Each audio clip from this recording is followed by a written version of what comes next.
আল্লাহ রাব্বুল আলামিন বলেন, নিশ্চয়ই আল্লাহ তোমাদেরকে আদেশ দিচ্ছেন, আন তুআদ্দুল আমানাতি ইলা আহলিহা,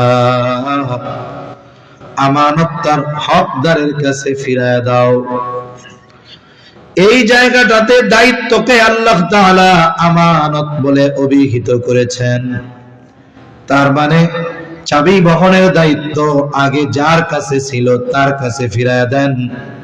সাথে সাথে দায়িত্ব যে একটা আমানত, আল্লাহ তাআলা এই আয়াতে দায়িত্বকে আমানত বলে অভিহিত করেছে।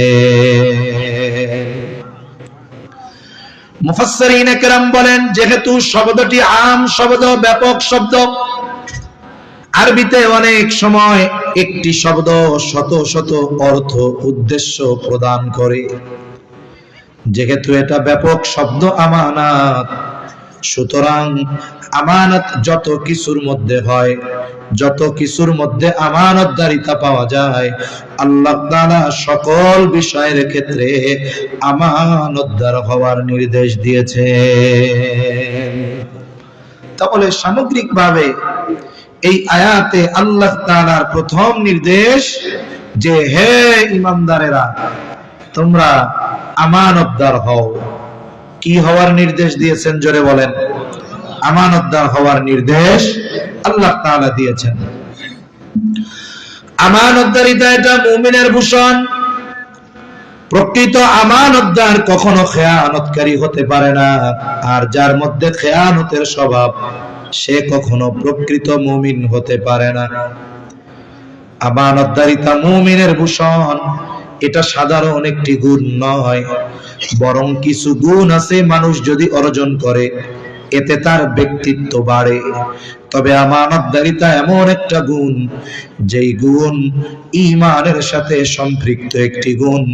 তার মানে যার মধ্যে আমানতদারিতার কমতি, তার ঈমানের মধ্যে সমস্যা হয়ে যায়।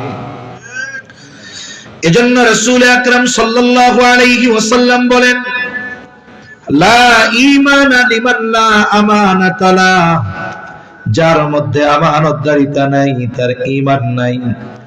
তাহলে আমানতদারিতা এটা হলো মুমিনের আবশ্যকীয় একটি গুণ, একটি সিফাত। আমি যদি আমাকে মুমিন দাবি করি, অবশ্যই অবশ্যই আমার মধ্যে আমানতদারিতার গুণ থাকতে হবে। যদি আমানতের অভ্যাস না থাকে, খেয়ানতকারী হয়, তাহলে এটা তো মুনাফিকের একটা আলামত। তবে আফসোসের বিষয়, অনেক মানুষ আমরা আমানতদারিতার ব্যাপারে স্বচ্ছ ধারণা না থাকার কারণে অনেক সময় নিজেদের অনিচ্ছায় খেয়ানত করে বসি। আমানতদারিতার ব্যাপারে স্বচ্ছ ধারণা না থাকার কারণে। এজন্য আসুন আমরা এই আয়াতের আলোকে কথাগুলো জানবো, কোন কোন ক্ষেত্রে আমানতদারিতা অর্জন করা দরকার। সব বিষয়গুলো একসাথে একত্রে বলাও সম্ভব নয়। অনেক সময় সবগুলা জেহেনের মধ্যেও আসে না। যেই কয়েকটা বিষয় আমার সামনে আসবে, আমরা শুনবো, জানবো, সাথে সাথে আমলে পরিণত করব। আমি শুনলাম এত রাত জেগে, ভালো না মন্দ লাগছে, খালি এই চিন্তা করলাম, এটা করলে তো হবে না। আমাকে আমার জীবন পরিবর্তনের জন্য কিছু জিনিস এখান থেকে নিয়ে যেতে হবে। আমি যদি এখান থেকে কিছু না নিয়ে যেতে পারি, এটা তো আমার জন্য বড় লস। ঠিক কিনা বলেন? এক নাম্বার, আমানতদারিতা অর্জন করতে হবে লেনদেন আদান প্রদানের মধ্যে। লেনদেনের মধ্যে হতে হবে আমানতদার। লেনদেন আদান প্রদান, মুআমালাত, এই বিষয়টা খুব গুরুত্বপূর্ণ বিষয়। বিষয় হলো, যদি কারো আমানত আমার কাছে থাকে, সেটা হতে পারে টাকা, হতে পারে জমি, অন্য কিছু, যার আমানত যিনি হকদার তিনি যদি ভুলেও যান, আল্লাহ তাআলার নির্দেশ আমার আপনার প্রতি যে আমি আপনি নিজ দায়িত্বে হকদারের হকটা ফিরায়া দিব। আমরা তো মানুষের চোখের সামনে দিয়ে মানুষের সম্পদ হরণ করে ফেলার অপচেষ্টা করি। আর যদি কারো সম্পদ আমার কাছে থাকে, তার যদি মনে না থাকে, সে যদি ভুলা যায়, পারলে মানুষ এটারে জায়েজ মনে করে খেয়ে ফেলবে। কেউ ভুলে গেছে, মনে নাই, হ্যাঁ? কিন্তু আল্লাহর নির্দেশ আমাদের প্রতি, আন তুআদ্দুল আমানাতি ইলা আহলিহা, যে তোমরা আমানত হকদারের কাছে ফিরিয়ে দাও। তার মানে যার কাছে আমানত আছে তাকে নির্দেশ দিচ্ছেন যে তুমি এই আমানত যে হকদার তার কাছে পৌঁছাও। এখন আমার কাছে যদি কেউ কোনো আমানতের বস্তু রাখে, সেটা ফিরিয়ে দেওয়ার দায়িত্ব আমার। নির্দেশটা কার? জোরে বলেন না কার? শুনুন, হক সেটা আমানত সম্পৃক্ত হোক, সেটা জামানত সম্পৃক্ত হোক, সেটা ওয়ারিসি সম্পদ সম্পৃক্ত হোক, এক কথায় কেউ যদি আমার কাছে কোনো ধরনের কোনো হক পায়, হকদারের হক আমরা ফিরিয়ে দিব। কেন? এই বিষয়গুলো হলো বান্দার হকের সাথে সম্পৃক্ত। কিয়ামতের দিন আল্লাহ রাসূল সাল্লাল্লাহু আলাইহি ওয়াসাল্লাম বলেছেন, সবচাইতে নিঃস্ব হবে ওই ব্যক্তি যার নামাজ, রোজা, হজ, যাকাত কোনো কিছুর অভাব ছিল না, কিন্তু দুনিয়ায় সে মানুষের হক নষ্ট করত, আদায় করে নাই হক। এই মানুষগুলো কিয়ামতে সবচাইতে নিঃস্ব হবে। এজন্য আমি আপনি সব সময় চেষ্টা করব, দুনিয়া থেকে যখন চলে যাব, কোন ব্যক্তি যেন আমার আপনার ব্যাপারে এই কথা না বলতে পারে, লোকটা মরে গেছে কিন্তু তার কাছে আমি এটা পাও না, ওটা পাও না। বোন, আত্মীয় স্বজনরা যেন না বলতে পারে আমি আমার ভাইয়ের কাছে জমি পাওনা ছিলাম, আমারে দেয় নাই। কোন হকদার যেন না বলতে পারে আমার আমানতের সম্পদ সে ভক্ষণ করেছে। কোন ব্যক্তি যেন এই কথা না বলতে পারে ক্ষমতা, প্রভাব, প্রতিপত্তির কারণে আমার জমি দখল দিয়েছে। কেউ যেন না বলতে পারে। বান্দার হকের ব্যাপারে আমার আপনার নবীজি কতটা সচেষ্ট ছিলেন। নবীজি সাল্লাল্লাহু আলাইহি ওয়াসাল্লাম দুনিয়া থেকে বিদায় নেওয়ার কয়েকদিন আগে অসুস্থ অবস্থায় সাহাবায়ে কেরামকে মসজিদে নববীর মধ্যে একত্রিত করেছেন। যেই কথাগুলো নবীজি তখন বলেছেন, কথাগুলোর মধ্যে এটাও ছিল যে তোমরা যদি কেউ আমার কাছে কোনো হক পাও সেটা চেয়ে নাও। আমি চাই না কেউ আমার কাছে কোনো হক পাও না থাকবে, আর এমত অবস্থায় আমি আল্লাহ তাআলার সাথে মিলিত হব। তাহলে এক নাম্বার বিষয়, লেনদেনের মধ্যে আমি আপনি আমানতদার হব, লেনদেনে স্বচ্ছতা রাখবো। কারো আমানতের বস্তু, জামানতের বস্তু, কারো হক, সেটা টাকা পয়সা হোক, জমি জাতি হোক, যা হয় হোক, আমি হকদারকে ফিরিয়ে দিব। আমি লেনদেনে পরিপূর্ণ আমানতদার হব। তাহলে এক নাম্বার আমানতদারিতা অর্জন করতে হবে লেনদেনের মধ্যে। দুই নাম্বার দায়িত্ব, কিন্তু এটাও আমানত। এই আয়াতে দায়িত্বকে আমানত বলে আল্লাহ তাআলা অভিহিত করেছেন, দায়িত্ব আমানত। কিন্তু আফসোসের বিষয়, এখন তো এমন এক জামানা দুনিয়ার মানুষ দায়িত্বকে আমানত মনে করে না, এটারে মনে করে গনিমত। ঠিক কিনা বলেন? আমানত, দায়িত্বকে আমানত মনে করে না। বরং একটা সময় ছিল মানুষদেরকে জোর করে দায়িত্ব দেওয়া যাইত না, আর এখন মানুষ দায়িত্ব নেওয়ার প্রতিযোগিতা করে, বরং টাকা দিয়ে দায়িত্ব কিনে নেয়। দায়িত্ব পাবার ক্ষেত্রে যদি কেউ পথের কাটা হয়, প্রয়োজনে তাকে দুনিয়া থেকে বিদায় করে দেয়। আছে না নাই?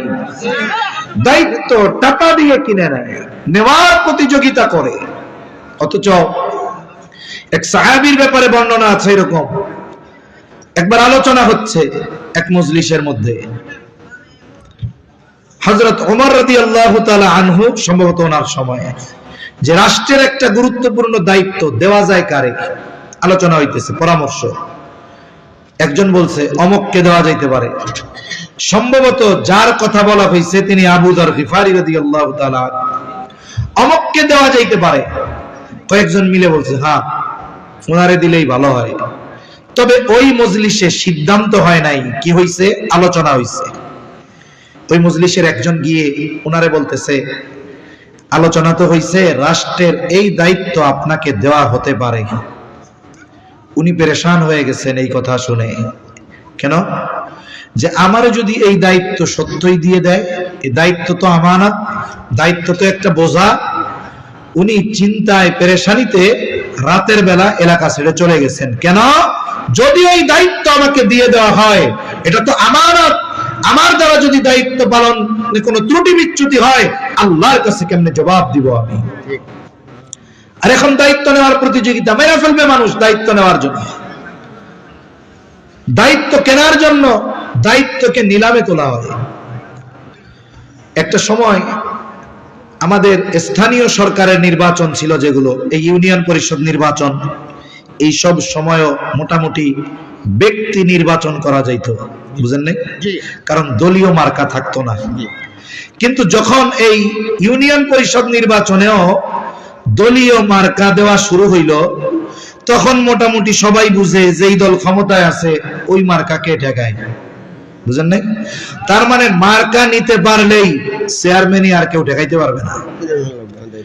এই জন্য কি হইতো, দেখা যাইত ওই ক্ষমতাসীন দলের লোকজন ওই নির্দিষ্ট প্রতীক পাওয়ার জন্য প্রতিযোগিতা শুরু করত।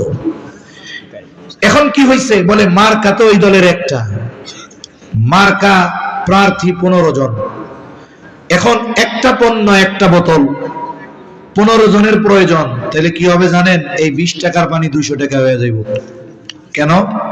তখন আর ফিক্সড রেটে বিক্রি হবে না, তখন এটা নিলামে উঠবে। নিলামে এই 20 কে সবাই নিবে, 50 100 করতে করতে 20 টাকার মাল হয়ে যাবে 200 টাকা, চাহিদা বেশি। এখন মনে করেন যে মার্কা তো নিতেই হবে, এবার কম্পিটিশন চলে। একজন কয় 1 কোটি আমি দিমু, আর একজন কইছে আমিও দিমু। ও তাইলে 1 কোটির কাস্টমার অনেক। আমাদের অঞ্চলে একজন শুধুমাত্র এই মার্কা পাওয়ার জন্য শুনেছিলাম 3-3.5 কোটি টাকা উপর মহলে দিছিল। চেয়ারম্যানই মার্কা পাওয়ার জন্য 3.5 কোটি টাকা। এখন 3.5 কোটি টাকা আমাদের কাছে নাই, তবে এদেশ থেকে লক্ষ কোটি টাকা পাচার হয়েছে। আমি জানি না কোন ক্যালকুলেটর কম্পিউটারে এই সংখ্যা বসানো যাবে কিনা, বসাইলে পড়তে পারবো কিনা। লক্ষ লক্ষ কোটি টাকা এদেশ থেকে পাচার হয়েছে। 100 কোটি টাকা দিয়ে যদি একজনকে বসায় দেওয়া হয় যে তোমারে টাইম দেওয়া হইলো, এই টাকা গুনতে পারলে তুমি এই টাকার মালিক, ও মরে যাবে, টাকা গুনে শেষ করতে পারবে না। এখানে লক্ষ লক্ষ কোটি কোটি টাকা, লক্ষ কোটি টাকা এদেশ থেকে পাচার হয়েছে। এগুলো শুনতে শুনতে আমাদের কাছে না থাকলেও 2, 4, 5 কোটি 10 কোটি এগুলো আমাদের কাছে পানি ভাতের মতো লাগে, যদিও নাই। কিন্তু ওই যে সংখ্যা শুনতে শুনতে কি মনে হয়েছে, এটা কোনো ব্যাপারই না। যে দেশে একজন ছাত্র নেতা 1000 কোটি টাকার মালিক হতে পারে, তাহলে বড় বড় নেতা যারা, তারা 250-300 বাড়ি সুন্দর মতো ইংল্যান্ডে করবে, এটা স্বাভাবিক বিষয়। এখন উনি 3.5 কোটি টাকা দিয়ে মার্কাটা পাইছে। এবার উনি একটা পোস্টার ছাপায় না, আসন্ন এত নং ইউনিয়ন পরিষদ নির্বাচনে চেয়ারম্যান পদপ্রার্থী হিসাবে অমুক ভাইকে তমুক মার্কায় ভোট দিয়ে অত্র ইউনিয়নের জনগণের সেবা করার সুযোগ দিন। একটু বলেন তো, উনি নির্বাচনে দাঁড়াইছে কেন? উনি বলতেছে আমি দাঁড়িয়েছি জনগণের সেবা করার জন্য। যেই ব্যক্তি 3.5 কোটি টাকা দিয়ে মার্কা কিনতে পারে, ওই ব্যক্তির জনগণের সেবা করার জন্য চেয়ারম্যান হওয়া লাগে না। কিন্তু উনি কেন চেয়ারম্যান হইতে চায়, ওই দায়িত্বের চেয়ারে কেন বসতে চায়? কয় ওই জায়গায় তো মধু আছে হুজুর, ওই জায়গায় তো মধু। এদেশে মেম্বার হইলেও কোটি কোটি টাকার মালিক হয়ে গেছে। করোনার মধ্যে যুক্তরাজ্য বা ইংল্যান্ডের প্রধানমন্ত্রী, ওনার নাম ওই সময় ছিল বরিস জনসন, এখনো অনলাইনে দিলে পাওয়া যাবে, খবরটা আমি পত্রিকায় পড়ছি। উনি হঠাৎ করে বললেন আমি প্রাইম মিনিস্টারের এই পদ দায়িত্ব ছেড়ে দিব। হায়রে, আমাদের দেশে এই চেয়ার টিকায় রাখার জন্য প্রত্যক্ষ ওপেনে মরণঘাতী অস্ত্র ব্যবহারের নির্দেশ দেওয়া হয়, হাজার হাজার তরুণ যুবক কিশোরকে শহীদ করে দেওয়া হয়, রক্তের বন্যা প্রবাহিত করে দেওয়া হয়, চেয়ার ছাড়তে চায় না। আর এই লোক স্বেচ্ছায় চেয়ার ছেড়ে দিবে কেমন বলো? তা আমি একটু ভেতরে ঢুকলাম খবরে, তা উনি লিখছে আমি একজন ব্যবসায়ী মানুষ, প্রধানমন্ত্রীর দায়িত্ব পালন করতে গিয়ে আমি ব্যবসায় সময় দিতে পারতেছি না। ব্যবসায় সময় দিতে না পারার কারণে অবস্থা কি, প্রাইম মিনিস্টার হিসাবে যেই অনারিয়াম সম্মানী ভাতা আমার জন্য, এটা দিয়ে আমার ফ্যামিলি চলে না, এটা দিয়ে আমার ফ্যামিলি চলে না, এজন্য দায়িত্ব ছেড়ে দিব। ঠিক ওই সময় আমার একটা কথা মনে হয়েছে, ওই সময় হয়েছে যে তোর কপাল বড় পোড়া, তোরা 200 বছর আমাদের দেশ থেকে কি নিছস, কিছুই নিতে পারলি না। তুই সবকিছু বাদ দিয়া প্রধানমন্ত্রিত্ব ছাইরা বাংলাদেশে নাগরিকত্ব নিয়ে ওই সময় মনে করছি যে কোনো মতে একটা মেম্বার হ, মেম্বার। তুই ইংল্যান্ডে 10-12টা বাড়ি করতে পারবি, আর তুই ইংল্যান্ডের প্রধানমন্ত্রী হইয়া বলতেছ সংসার চলে না, তুই আমার দেশে আয়, কোনো মতে মেম্বার হ, তোর ইংল্যান্ডে বাড়ি করতে পারবি, কোনো অসুবিধা নেই। একটু চিন্তা করে দেখেন কেন এই দেশে মানুষ দায়িত্বের জন্য এত পাগল ছিল, অথচ অতীতের মানুষকে শাস্তি দিয়েও দায়িত্ব দেওয়া যায় নাই। ইতিহাস থেকে শোনায় আপনাদের, ইমাম আজম আবু হানিফা রাহমাতুল্লাহি আলাইহি খলিফা মনসুরের সাথে দেখা। খলিফা মনসুর ইমাম আবু হানিফাকে প্রধান বিচারকের দায়িত্ব নেওয়ার জন্য প্রস্তাব দিলেন। ইমাম আবু হানিফা সকলের সামনে এই প্রস্তাব ডিনাই করলেন, প্রস্তাব তিনি ফিরায় দিলেন, অপারগতা প্রকাশ করলেন যে না, এই দায়িত্ব আমি নিতে পারবো না। খলিফার ইগোতে লাগছে, আত্মমর্যাদায় লেগেছে, এত বড় দায়িত্ব পাবার জন্য সবাই মুখিয়ে থাকে, আর আমি তাকে প্রস্তাব দিলাম, সে আমার দায়িত্ব নিল না, ফিরায় দিল। হাতের মধ্যে চাবুক, রাগান্বিত হয়ে গেছে খলিফা, হাতের চাবুক দিয়ে ইমাম আজম আবু হানিফার গায়ে সজোরে একটা বাড়ি মেরে দিল। ইমাম আবু হানিফার গায়ে চাবুকের আঘাত, কিছুই বলেন নাই, ইমাম আবু হানিফা চলে গেলেন। এটা তো প্রত্যেকটা যুগের ছবি, যখনই কোথাও কোনো কিছু ঘটে মানুষ দেখা যায় ওলামায়ে কেরাম দাড়ি টুপিওয়ালা এদের উপরে আক্রমণটা বেশি করে, ঠিক কিনা বলে? আমি যদি সম্প্রতি সময়ের কয়েকটা কথা বলি, এই যে কিছুদিন আগে প্রথম আলো, ডেইলি স্টার, 2টা পত্রিকার অফিস ভাঙা হয়েছে। হ্যাঁ, এই ভাঙাটা অন্যায়, বুঝলাম। তাইলে মানুষ এই 2টা মিডিয়ার উপরে কেন ক্ষিপ্ত হলো?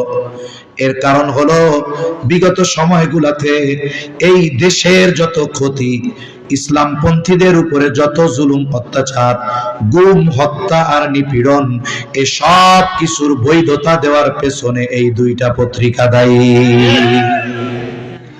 এদেশে গত 17 বছরে যত গুম হয়েছে, যত ইসলামপন্থী নেতাদেরকে নির্বিচারে হত্যা করা হয়েছে, বিরোধী মতের লোকদেরকে দমন পীড়ন করা হয়েছে, যেই দলের হোক, এগুলোর বৈধতা প্রদান করেছে